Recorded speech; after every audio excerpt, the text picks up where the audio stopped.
নমস্কাৰ বন্ধু বান্ধৱীসকল ইয়াৰ job helper আপোনালোকক স্বাগতম জনাইছো আজি এই ভিডিঅ'টোৰ জৰিয়তে 4 এপ্ৰিলৰ ইম্পৰ্টেন্ট কাৰেণ্ট এফেয়াৰ্ছবোৰ আমি আলোচনা কৰিম যিকেইটা এক্সামৰ কাৰণে মোষ্ট ইম্পৰ্টেন্ট হয় তো আহক আজি এই ভিডিঅ'টো আৰম্ভ কৰোঁ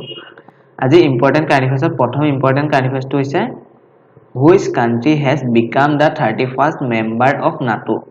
এই কোৱেশ্যনটো সুধিছে যে নাটোৰ 31 নম্বৰ মেম্বাৰ কান্ট্ৰি হিচাপে কোনখন কান্ট্ৰি হৈছে বুলি সুধিছে ইয়াৰ শুদ্ধ আনসাৰটো হৈ গ'ল অপচন এ ফিনলেণ্ড ফিনলেণ্ড এতিয়া ৰিসেন্টলি নাটো অৰ্থাৎ নৰ্থ এটলান্টিক ট্ৰিটি অৰ্গেনাইজেশ্যন এই গ্ৰুপটোৰ 31 নম্বৰ মেম্বাৰ কান্ট্ৰি হৈছে ঠিক আছে নেক্সট কোৱেশ্যনটো চাওঁ এতিয়া নেক্সট কোৱেশ্যনটো হৈ গ'ল Salim Durani has passed away who was he এই কোৱেশ্যনটো সুধিছে যে সালিম দুৰানীৰ এতিয়া ৰিসেন্টলি মৃত্যু হৈছে তেওঁ এজন কি আছিল বুলি সুধিছে এজন ফিল্ম ডাইৰেক্টৰ আছিল নে এজন ক্ৰিকেটাৰ আছিল নে ফুটবলাৰ নে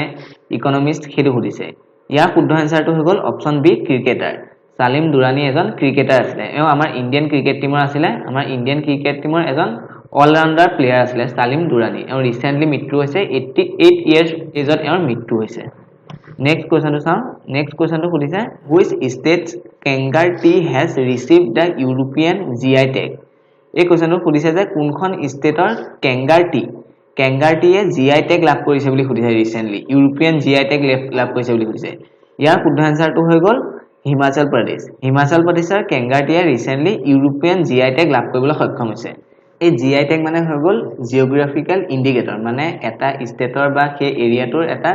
ইম্পৰ্টেন্ট মানে গুৰুত্বপূৰ্ণ বস্তু সেই জায়গাটোৰ এটা এই কোৱেশ্যনটোৰ মতে কাংগাৰটি কোৰ হয় কেংগাৰটি হৈ গ'ল হিমাচল প্ৰদেশ আৰু আমাৰ অসমৰ গামুচাও ৰিসেন্টলি জিআই টেগ লাভ কৰিবলৈ সক্ষম হৈছে ঠিক আছে নেক্সট কোৱেশ্যনটো চাওঁ নেক্সট কোৱেশ্যনটো সুধিছে when is the foundation day of reserve bank of india celebrated এই কোৱেশ্যনটো সুধিছে যে ৰিজাৰ্ভ বেংক অফ ইণ্ডিয়াই কেতিয়া তেওঁলোকৰ ফাউণ্ডেশ্যন ডে সেলিব্ৰেট কৰে বুলি সুধিছে ইয়াৰ শুদ্ধ আনসাৰটো হৈ গ'ল 1 এপ্ৰিল প্ৰত্যেক বছৰে ৰিজাৰ্ভ বেংক অফ ইণ্ডিয়াই 1 এপ্ৰিল তাৰিখে তেওঁলোকৰ ফাউণ্ডেশ্যন ডে সেলিব্ৰেট কৰে কাৰণ 1935 চনৰ 1 এপ্ৰিল তাৰিখে ৰিজাৰ্ভ বেংক অফ ইণ্ডিয়াৰ গঠন হৈছিল আৰু এই ৰিজাৰ্ভ বেংক অফ ইণ্ডিয়াক ৰিলেট কৰি কোৱেশ্যন সুধিব পাৰে যে ইয়াৰ হেডকোৱাৰ্টাৰ ক'ত আছে ইয়াৰ হেডকোৱাৰ্টাৰ হৈ গ'ল মুম্বাইত আৰু ৰিজাৰ্ভ বেংক অফ ইণ্ডিয়াৰ বৰ্তমান গভৰ্ণৰ হৈ গ'ল শক্তিকান্ত দাস ঠিক আছে নেক্সট কোৱেশ্যনটো চাওঁ নেক্সট কোৱেশ্যনটো সুধিছে which state has distributed 64.05 crore as a special incentive to about 370 tea states to mitigate the adverse impact of the COVID-19 pandemic on the beverage industry এই কোৱেশ্যনটো সুধিছে যে কোনখন ষ্টেটৰ গভৰ্ণমেণ্টে 370টা চাহ বাগিচাক COVID-19 ৰ সময়ত যি তেওঁলোকৰ লোকচান হৈছিল সেই লোকচানৰ ভৰপুৰ কৰিবৰ বাবে 64.5 crore as a incentive হিচাপে প্ৰদান কৰিছে বুলি সুধিছে ইয়াৰ শুদ্ধ আনসাৰটো হৈ গ'ল অপচন সি অসম আমাৰ অসমৰ গভৰ্ণমেণ্টে ৰিসেন্টলি 370টা আমাৰ চাহ বাগিচাক অসমৰ চাহ বাগিচাক COVID-19 ৰ সময়ত যি তেওঁলোকৰ লোকচান হৈছিল সেই লোকচানৰ মানে ভৰপুৰ হিচাপে মানে 64.05 crore ফ্ৰীতে মানে ডিস্ট্ৰিবিউট কৰিছে তেওঁলোকক ঠিক আছে নেক্সট কোৱেশ্যনটো চাওঁ নেক্সট কোৱেশ্যনটো সুধিছে Which state has recently become the first state in India to have 100% electrified railway network? এই কোৱেশ্যনটোত সুধিছে যে আমাৰ ভাৰতবৰ্ষৰ কোনখন ষ্টেটত প্ৰথম ফাৰ্ষ্ট টাইম সম্পূৰ্ণৰূপে ইলেক্ট্ৰিকেল ৱেট মানে ট্ৰেইনবোৰ চলিবলৈ ধৰিলে বুলি সুধিছে ইয়াৰ শুদ্ধ আনসাৰটো হৈ গ'ল অপচন বি হাৰিয়ানাত এতিয়া যিমানবোৰ ট্ৰেইন আছে সব ট্ৰেইন এতিয়া কাৰেণ্টত চলিব তাত এতিয়া ডিজেলত ট্ৰেইন নচলে ঠিক আছে আজি কাৰেণ্ট এফেয়াৰ্ছত ইমানখিনি আছিল আৰু এতিয়া কেইটামান আমি প্ৰিভিয়াস ইম্পৰ্টেন্ট কাৰেণ্ট এফেয়াৰ্ছ ডিসকাস কৰিম যাতে আমাৰ প্ৰিভিয়াস কাৰেণ্ট এফেয়াৰ্ছখিনি ৰিভাইজ হৈ থাকে প্ৰথম কোৱেশ্যনটো হ'ল Jnanpith award winner Nilmani Phukan passed away in 19 January 2023 which number of Jnanpith award he received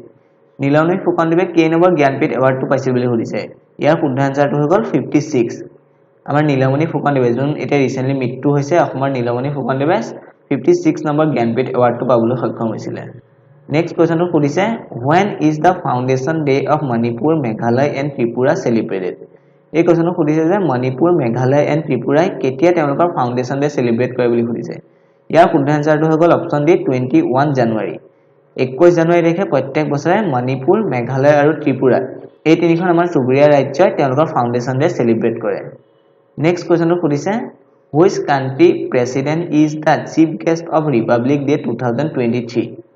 এই কোৱেশ্যনটো সুধিছে যে যি আমাৰ ৰিপাব্লিক ডে এবাৰ 2023 বৰ্ষৰ ৰিপাব্লিক ডে আমি অৰ্গানাইজ কৰিলো তাত কোনখন দেশৰ প্ৰেসিডেন্টক এজ এ গেষ্ট হিচাপে আমি